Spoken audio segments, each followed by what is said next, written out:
Very good evening to all of you. Today we are going to talk about headaches during the fasting. Headaches is an issue which is a major complaint while keeping all the fast.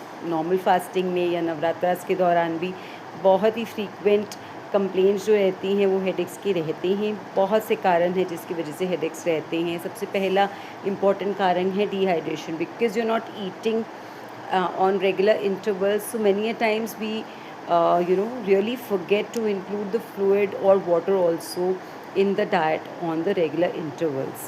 So dehydration एक major कारण हो सकता है जिसकी वजह से आपको ये हेडेक्स के इश्यूज रह रहे हैं. तो थोड़ी थोड़ी देर में वाटर को अपनी डाइट का पार्ट बनाते रहिए. इसके अलावा आप फ्लूइड्स को इंक्लूड कर सकते हैं, बिकॉज़ इलेक्ट्रोलाइट्स डिसबैलेंस की वजह से भी ये हेडेक के इश्यूज़ रहते हैं. सो आप किसी भी फॉर्म में may be some lemon water या कोकोनट वाटर या छाछ को अपनी डाइट का पार्ट बना सकते हैं, सो दैट फ्लूइड अमाउंट भी आपकी बॉडी में अच्छे से रहे and at the same times जो इलेक्ट्रोलाइट का बैलेंस है वो भी मेंटेन रहे. फ्रूट्स में definitely banana plays a very important role, because potassium बहुत अच्छी क्वांटिटी में है उसमें, तो आपके इलेक्ट्रोलाइट्स को मेंटेन रखता है बॉडी में and keeps you full for longer period of time.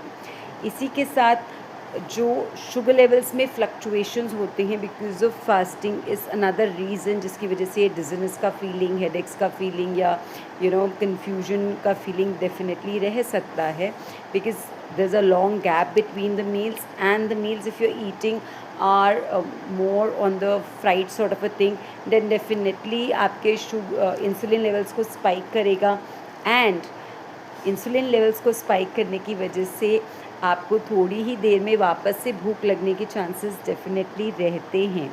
And if the brain is not getting sufficient amount of glucose throughout the day, definitely it will give you these kind of symptoms. तो आपको अपनी meals को balance करना है. कोशिश कीजिए उसमें good quality of fat, जिसको देसी घी के फॉर्म में आप ले सकते हैं या कोकोनट ऑयल के फॉर्म में ले सकते हैं.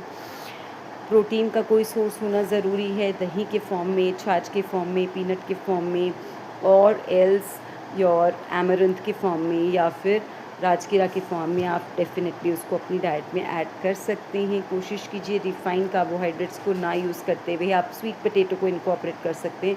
So lot of complex carbohydrate rich food should be a part of your fasting meal, so that it keeps you feel full for longer period of time, and at the same time आपको इस तरीके के किसी भी तरीके के symptoms जो हैं हेडेक्स के या फिर feeling very tired and weak from inside will not be there.